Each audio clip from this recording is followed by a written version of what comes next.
Desainer itu jangan cuma belajar desain, teman-teman. Iya, asik. Itu Romexio berkata nih. Kita kasih solusi. Romexio, wih, Bang ini Deriansyah. bisa dibilang logo designer yang ternyata hasil bikinan logonya itu sampai diorder sama orang-orang luar negeri atau mancanegara. Alhamdulillah. Bisa begitu, pakai cheat lo ya? Enggak dong. Personal branding. Wih, Itu kuncinya. ngeri ya. Iya. Pokoknya kita akan bahas nih ya, gimana caranya lu bikin logo sampai negara mana yang waktu itu pernah order lo? Ada yang Uni Emirat Arab, satu lagi sama Texas, dia Amerika nggak sih? Texas pokoknya. Iya, Amerika, Ya, betul. Texas. Fried chicken. Bukan. Texasnya. Beda lagi, beda Oh, lagi. beda. Heeh. Oh, jadi Dubai. Dubai. Nah, ya di Dubainya tuh. Di Dubainya.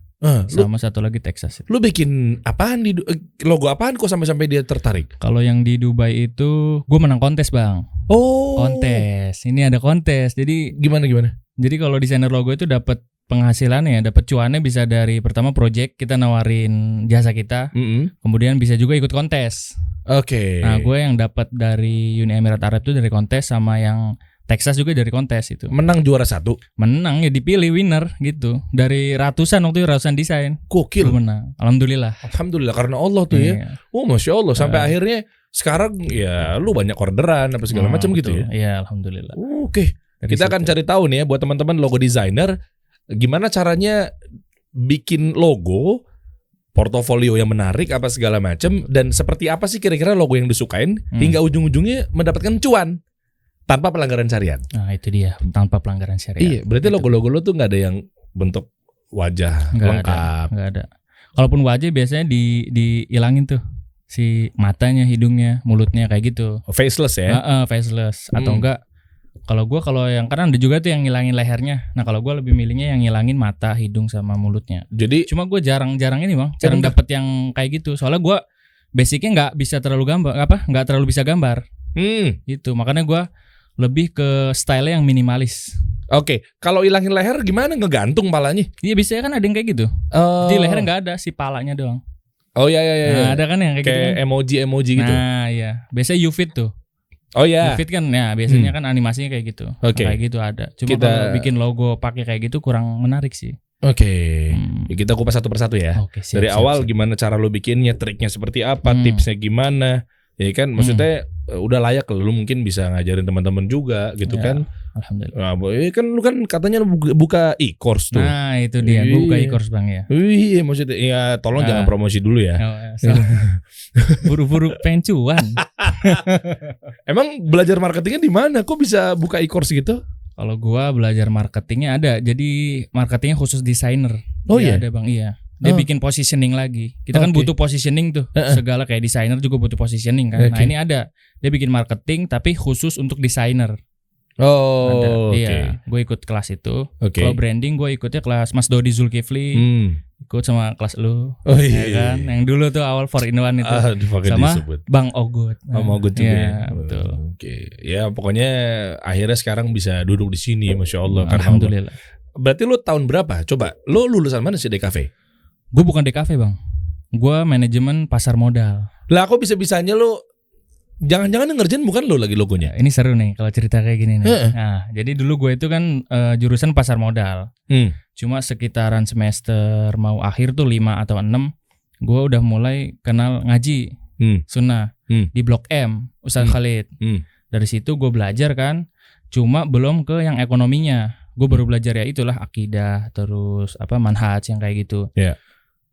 Ada satu momen waktu itu gue lagi buka YouTube, tiba-tiba ada video hukum saham Ustadz Erwandi. Oke. Gak mau gue setel.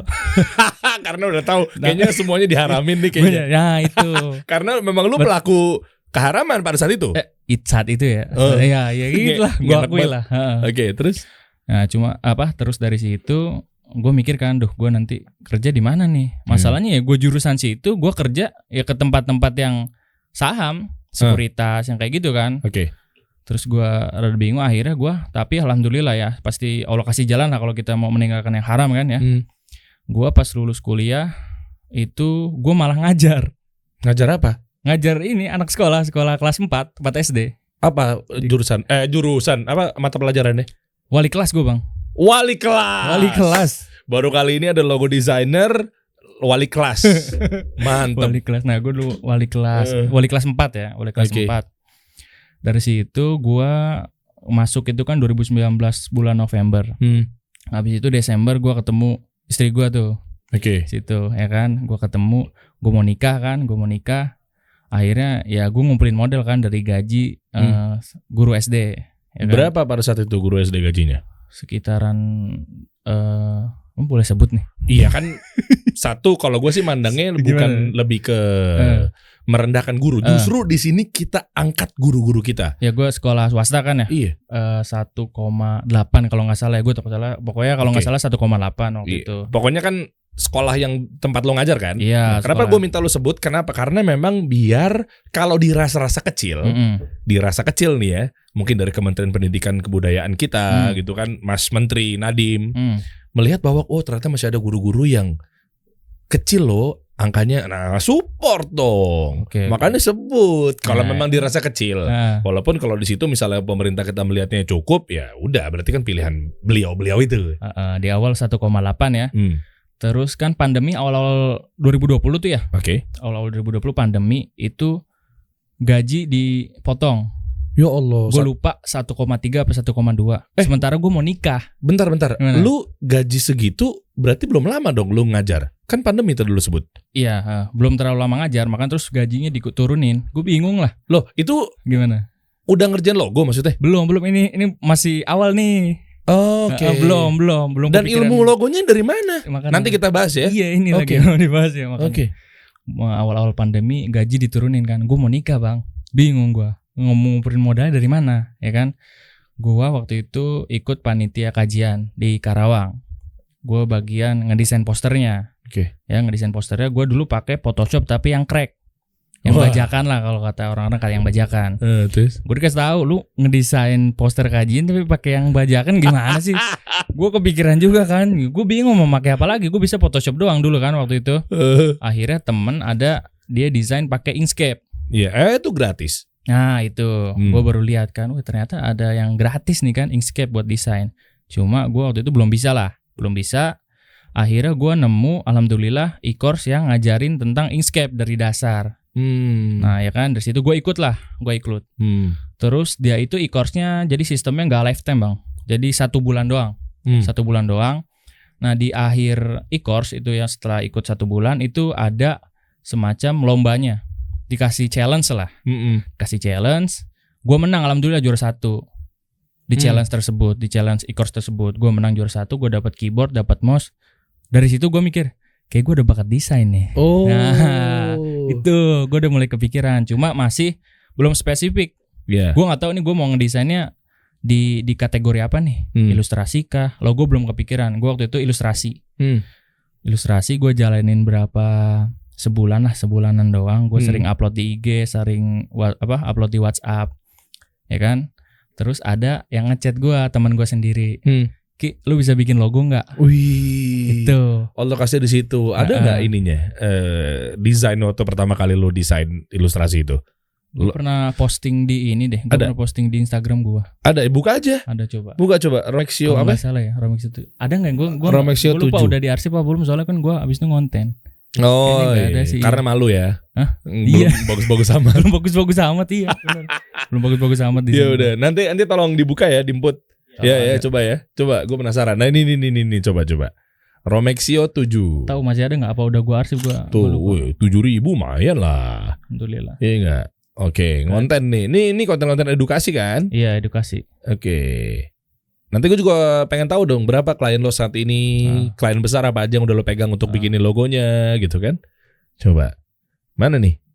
Oke, ini tips and trick nih. Oh, di bawah jauh ya? Jauh banget. Ya udah, oke, jalan dulu. Bisa kelamaan. Oke, lalu dari mana tadi ya? Itu tadi kan. Iya, teman ya? Temen lo kan tiba-tiba orderin dong. Orderin? Bikinin logo dong. Buat bisnis gua. Terus? Ya gua yain aja, gua butuh pengen duit kan ya, gua yain aja. Cuma gua juga nggak tahu itu harganya desain logo itu berapa saat itu pasarannya gitu kan. Oke.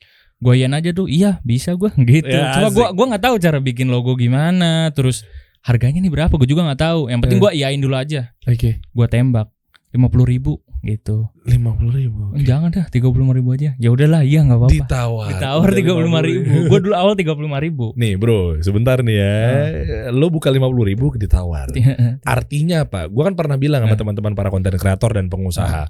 Kalau lu kuat dari personal branding atau corporate branding, di situ insya Allah nggak ketawar. Kalau ada barang lu, produk lu ketawar, ada yang salah pada brandingan lu. Betul. Karena harga bergandengan dengan persepsi. Berarti waktu itu nilai persepsi lu belum layak untuk 50.000. Harusnya berapa? Apanya? Harusnya bukan 50.000 ketawar 35. Iya jadi 35. Harusnya gratis. Gratis. Udah ini lagi. Iya benar Mas. 35.000 masih nawarnya gratis.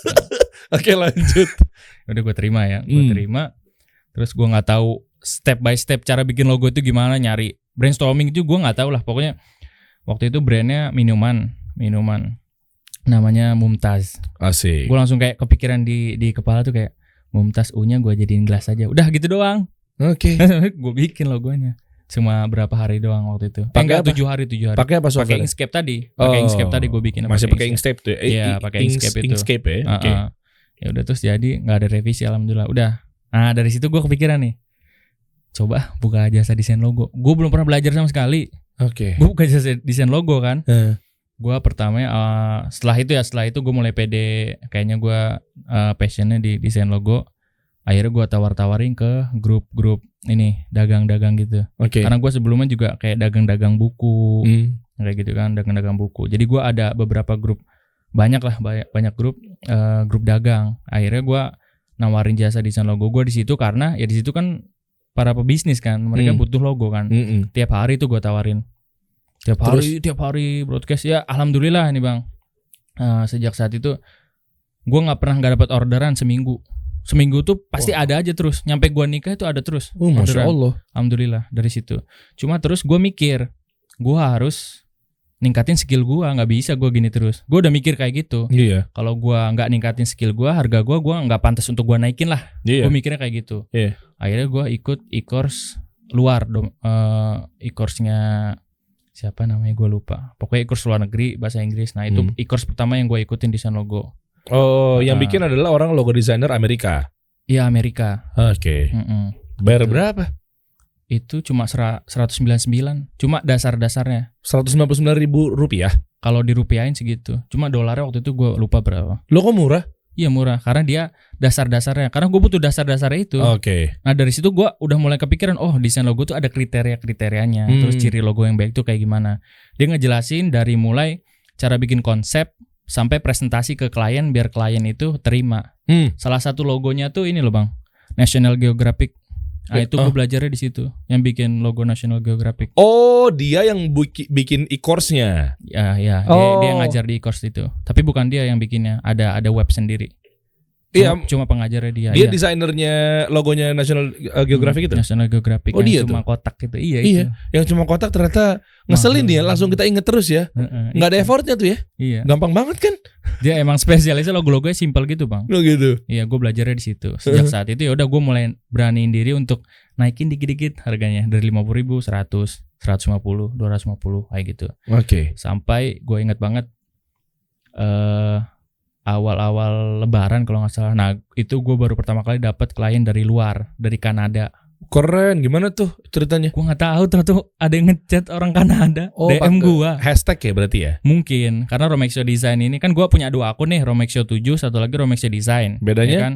Kalau Romexio Design itu gue pakai bahasa Inggris lah intinya kayak gitu. Padahal intinya sama-sama aja nguploadnya logo-logo juga. Dulu ya sebelum gue tau konten kayak sekarang ya.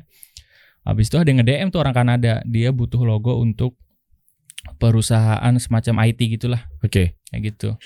Ya udah gue dulu belum punya ini PayPal. Ya terus gue gratisin. Wah, hitung-hitung bersyukur gue kayak alhamdulillah ini klien pertama gue orang luar gitu kan. Gue bilang udahlah gratis aja. Apa sekalian buat portofolio. Jadi bisa buat bangga-banggaan nih gue dapat klien luar. Gitu, buat branding. Bener. Kayak gitu. Makanya gue manggil lo juga di sini kan. Karena mungkin lo pernah di order. Coba kalau lo nggak pernah di order. Nggak dipanggil.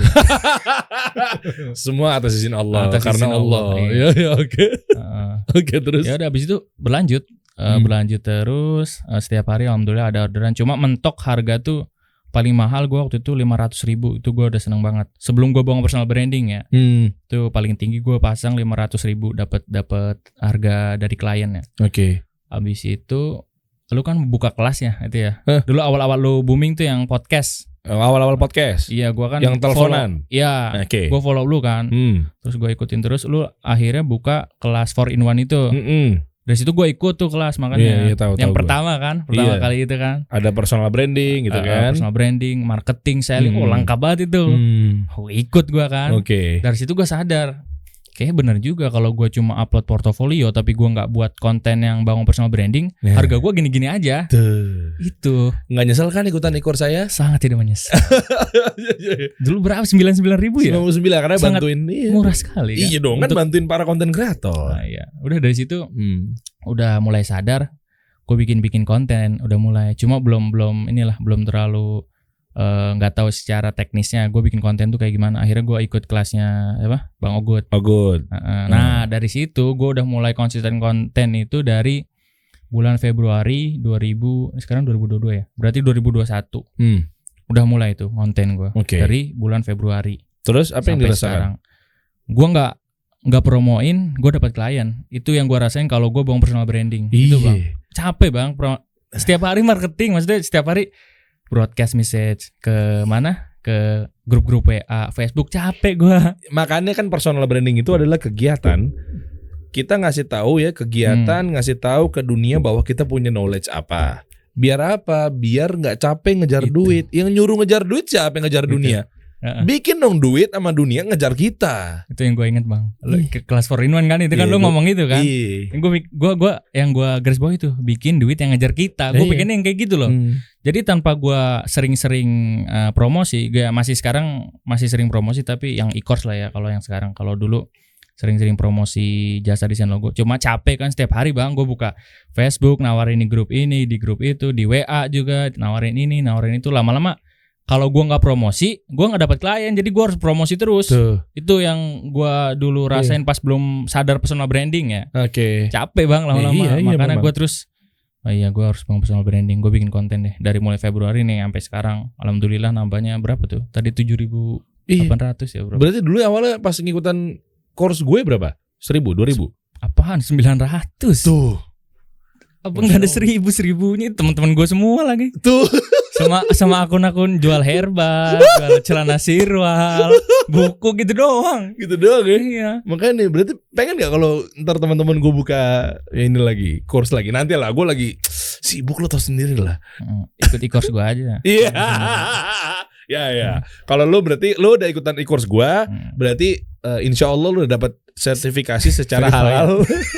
Untuk mengajar personal branding. Untuk mengajar. Lo contek aja apa yang ada di gue. Iya. Soalnya kalau yang e-course gue itu gak cuma ngajarin desainnya doang. Gue ngajarin juga itu personal branding sama cara marketingnya dikit-dikit lah. Tipis-tipis. Promosi dia di sini. Boleh fokus lagi ya. Fokus lagi ya. Nah sampai akhirnya lu kan juga katanya kerja. Lu dunia mulu lu kejar lu. Hah? Ya gimana butuh makan mahal dunia mau dikejar. Enggak ini kan ikhtiar cari nafkah. Iya betul lah. Enggak, maksud gue kan lu juga ngantor. Lu masih ngantor ya. Iya kan, lu kerja, abis itu lu juga jasa masih jalan. Belum lagi nanti lu terdaftar di Mitra Kasih Solusi. Terima orderannya Masya Allah tabarakallah, karena Allah kan ntar padat lagi. Akan semakin banyak ya. Insya Allah. Nah maksudnya apa lagi yang mau lu cari? Maksudnya lu pernah ada di titik apa, sejatuh apa sehingga lu pengen coba growth untuk membalikan keadaan semua tuh seperti apa sih? Pernah di titik nol sampai pernah ya? Ya pernah nyampe gue gak punya duit, bener-bener gak punya duit, pernah bang. Gue udah nikah gak punya duit, pernah gue. Masya Allah. Bener-bener gak punya duit. Nah mungkin gara-gara itu lo pengen balikin keadaan dengan lo ambil dulu semuanya. Iya untuk membahagiakan anak, istri, orang tua. Ya kayak gitu niat gue, ya itulah. Apa waktu itu ketika lo dapat uang yang ternyata silih berganti, cuma dapat segini, harus dibelanjain ini, belanjain itu sehingga lo punya nol, terus gimana cara bertahan hidup? Alhamdulillah ada aja jalan bang. Gue waktu itu ikut ini kan, yang prakerja itu. Iya. Kan alhamdulillah keterima, terus per bulan tuh dia dapat 600.000 untuk 3 bulan. Nah dari duit-duit itu gue nggak langsung habisin semua, tapi gue ikut e-course ini, ikut e-course itu. Jadi biar dapat ilmu gitu bang, yang bisa gue pakai untuk hasilin cuan lagi. Iya betul. Yang kayak gitu. Investasi leher ke atas tuh. Tapi alhamdulillahnya itu ada aja uang mah. Masya Allah. Nah tips and triknya gimana bro? Apa nih? Sampai akhirnya lo bisa banyak klien, sampai akhirnya lo bisa bikin logo yang memang muasin klien tanpa pelanggaran syariat. Biasanya orang kepentok di situ, begitu udah kena revisi, aduh, mas ini emang mukanya kosong begini mas. Nah, atau mungkin kok nggak ada unsur ceweknya nih, kayaknya kurang sedep nih. Nah itu gimana dong? Alhamdulillah selama ini ya, gue jarang banget dapet yang orderan kayak gambar makhluk hidup. Karena gue sendiri di Instagram gue yang Romexio Design itu kan style-stylenya yang minimalis, pictorial, jenis logonya namanya pictorial, sama satu lagi abstrak kayak gitu. Gue jarang upload yang kayak untuk UMKM itu, gue jarang. Jadi makanya orderan juga kadang dikit lah yang dari UMKM. Biasanya kan kalau yang makhluk hidup kan dari UMKM dia. Oh berarti lo mau bilang bahwa UMKM itu banyak pelanggaran syariatnya? Mancing kagak lah. Gue gak bilang gitu. Loh tadi lo bilang katanya biasanya kalau ada pelanggaran syariat dari UMKM. Ya kan biasanya kayak usahanya kan dia ada makhluk hidupnya gitu loh bang. Gimana sih? Gue jelasin bingung. Semua UMKM berarti? Ya enggak. Kebanyakan. Ada aja gitu. Berarti oknum. banyak? Oknum ya katanya. Oknum. Oh gitu. Cuma kalau misalnya ada ya kan ada. Gue waktu itu pernah dapat klien dia itu baju tapi untuk cewek, tapi seksi, tapi boleh dipakai di luar. Makanya gue nggak terima itu. Langsung gue nggak bisa. Udah gitu gue nggak asal ngomong nggak bisa. Langsung kasih dalil ke dia. Ya nggak bisa, udah gitu aja. Oh gitu. Nggak bisa mbak. Gitu. Apa alasannya kan dia nanya? Apa alasannya? Kok nggak bisa sih Anda? Emang Anda udah punya nama gede banget gitu ya, gimana? Ya gue ngomong waktu itu nggak bisa ini soalnya pakaiannya kan untuk wanita yang dipakai di luar ya. Udah gitu aja, gue jujur aja. Terus kata dia ngilang langsung diri doang. Dia juga bingung kali ini apaan sih maksudnya. Gitu, iya. Oke. Terus kalau yang makhluk hidup, ya gue kasih tahu biasanya gue kasih saran. Jadi nggak gue tolak mentah-mentah. Mas logonya jangan simbol yang kayak gitu, pakai yang kayak gini aja. Gue kasih saran. Kayak kata Mas Hensel lah pernah ngomong kan, kalau misalnya kayak dapat klien yang dia melanggar syariat, kita jangan langsung kasih dalil, tapi kita kasih saran aja sebagai desainer. Bagusnya gini nih, cocoknya kayak gini, kayak gitu. Iya dong, soalnya kita balasnya pakai value. Iya, biar tetap dapat cuan tapi tidak melanggar syariat. Nah, gitu. Biar lo keukur emang ini ngerti. Ya, bukan ini kan maksud dalil kan itu kan ya udahlah porsinya ustadz ya. Betul. Kita nyikapinnya tetap kita counter tapi pakai valuasi diri kita, itu. Ilmu kita dan lain-lainnya gitu. Nah, tadi gue masih penasaran. Lo bilang katanya biasanya kalau dari UMKM ada makhluk hidup. Emang semua UMKM begitu? Berarti artinya lu nggak pengen dapat order dari UMKM dong? Ya kalau UMKM tidak melanggar syariat logonya ya nggak apa-apa. Kayak misalnya kayak bakso kan cuma kayak mangkok kayak gitu-gitu kan. Cuma kalau UMKM biasanya gue ada ininya sendiri bang, timnya bang. Apa tuh? Kalau untuk UMKM. Oh lu udah punya pegawai tim? Bantuin UMKM punya logo dengan budget di bawah 500.000. Itu gue ada logo ada akunnya sendiri. Apa namanya? Romexio UMKM. Logo buatmu. Logo buatmu. Iya. Jadi kalau misalnya ada gue. Jadi waktu itu gue ngerekrut 3 desainer doang sih. 3 desainer doang itu khusus untuk UMKM yang punya budgetnya cuma 500.000. Gue lariinnya ke situ, ke logo buatmu ini. Nah, kalau gue khusus yang di atasnya kayak gitu. Jadi misalnya nih ada datang klien ke gue kan, udah nego-nego harga, udah brief, dia misalnya budgetnya cuma 300.000, 400.000. Oh ya udah ke tim saya aja kalau mau gitu. Oh hasilnya juga hasil di bawah rata-rata. Apanya? Lokasinya hasilnya? Ya enggak, kita tetap maksimal. Oh. Betul. Harus profesional. Iya, kirain gara-gara 300.000 ntar lu rusak-rusakin.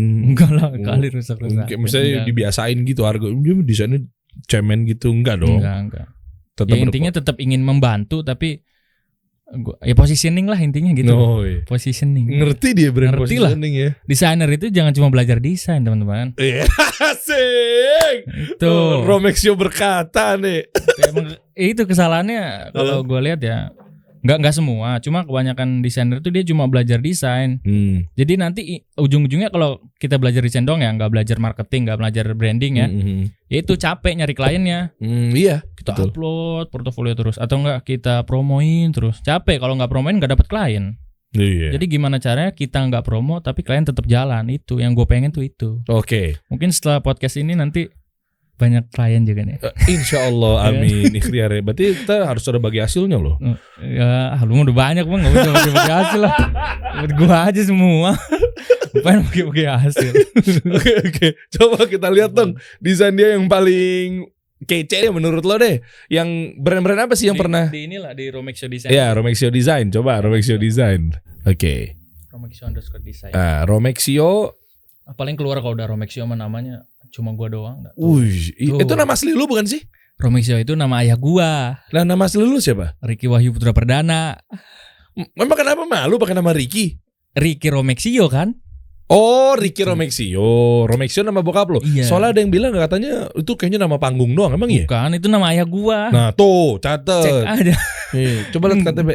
Enggak ada. Bawa. Coba ini nih Romexio Design. Coba lihat. Nah, Itu kan gua stylenya minimalis gitu loh, Bang. ya coba bisa jelasin gak nih tips and triknya dong. Ini bikin gini untuk apa, ngapain, tujuannya apa segala macam. Coba. Ini R ini buat apa nih? R nih. Kalau ini gua ikut kontes tapi belum menang, jadi gua jadiin portofolio aja. Kayak gitu. Buat portofolio. Oke. Coba yang paling berprestasi deh, pengen tahu gua. Gue seneng logo yang ini bawah coba. Coba bawah. Oke. Oh, lu kayak typography gitu ya? Enggak, jenisnya minimalis gitu, Bang. Oke. Nah, ini yang Parmak Direct gue suka nih. Nah, ini yang orang ini Dubai ini. Mana coba orang Dubai? Nah, yang ini. Pengen tahu gue selera orang Dubai ini. Nah itu klik coba. Oke. Kan ada slide-slide-nya tuh, coba aja. Oh coba. Oke. Nice sih, enak ya. Gue demen ya simpel-simpel begini nih. Ya, gue juga iya. Karena yang tadi gue ikut e-course pertama kali itu yang orang Amerika, dia style-stylenya gini, makanya gue kebawa. Iya. Gitu. Oke. Oh ini mock-up-mockupnya ya. Dia apa sih, perusahaan apa sih? Dia tuh perusahaan farmasi. Oke. Terus tapi dia itu bisa kayak nganterin obat ke rumah. Makanya namanya Parmak Direct. Jadi direct langsung ke rumah obatnya. Kayak gitu. Halodoc ya. Halodoc juga katanya macam bisa ke gitulah, rumah gitu. Kalau di Indonesia ya itu. Iya. Oke. Nah, coba tipsnya. Ini gimana cara mulai dari awal, dari nol, ya kan? Bisa tercipta filosofi seperti itu, ada tanda panahnya, P-nya apaan, plusnya. Maksud gue gini, kalau dari kanvas, dari nol nih, apa sih yang ada di bayangan lo gitu? Prosesnya ya? Iya prosesnya. Apa lo gambar dulu pakai Wacom atau gimana gitu? Belum punya Wacom gue. Oh gitu. Insya Allah bisa dari sini. Endorse siapa tahu kan.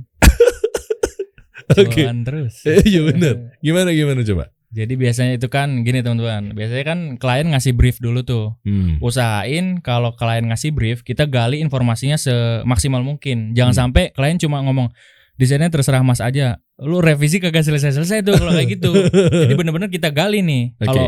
Kalau klien datang, Mas saya mau bikin logo kayak gitu. Tanya briefnya. Kita ngajuin brief kayak misalnya nama perusahaannya, terus bergerak di bidang apa. Nah kalau yang ini Parmak Direct gue ingat banget. Dia waktu itu ngasih briefnya. Ya pertama nama, terus kedua deskripsi bisnisnya. Dia itu jelasin itu kami bergerak di bidang farmasi, di mana kami itu kayak mengantarkan obat langsung ke depan rumah. Intinya gitu. Terus gua cari kata kunci keyword dari brief yang mereka kasih. Nah gua waktu itu dapat kata kuncinya setelah gua baca briefnya sampai selesai. Itu pertama huruf P, kemudian direct, satu lagi farmasi berarti medicine kan. Nah, kayak gitu. Dari situ ya udah gua kumpulin kata kunci, gua cari di website yang namanya The Noun Project. Gue pernah jelasin di YouTube lah kalau. Iya, enggak apa-apa, tapi kan yang secara simpel aja ya. Lu pernah jelasin di YouTube lo, channel lo. Kalau di sini kan yang lebih banyak yang nontonnya. Masa lu nggak mau jelasin versi lo? YouTube gue dikit. Cuma ratusan. Ya makanya lu di sini tuh gue tuh memberikan wadah biar banyak logo designer yang memang sudah ngaji. Ternyata di balik ini semua berkualitas dan berkompeten loh di bidangnya itu. Coba lu saatnya lu jelasin dong. Oke, lanjut ya. Kan kita udah ngumpulin yang namanya kata kunci ya. Habis itu udah kita tulis kata kuncinya, tadi ada huruf P, terus medicine, terus satu lagi sama direct. Habis itu gue biasanya nyari di website yang namanya The Noun Project. Jadi di The Noun Project ini kita bisa nyari icon-icon yang berhubungan dengan keyword yang kita cari. Misalnya Spellingnya apa? The Noun Project. The Noun tuh noun kayak gimana? The Noun, noun. O N O U N. THENOUN Project. Project.com. Ya. Oke, itu kayak Unsplash. Enggak, dia khusus icon-icon. Oke. Nah, bisa juga nyari di Pinterest. Pokoknya dari kata kunci itu kita cari di web tadi. Habis itu kan nanti keluar tuh icon atau logo-logonya. Nah dari situ kita buat yang namanya mood board. Intinya mood board tuh kayak board gitu, bisa di software juga kita kasih inspirasi tersebut kita kumpulin. Iya, misalnya dari warnanya kayak gimana, dari euforionya seperti apa gitu ya. Kayak gitu kan.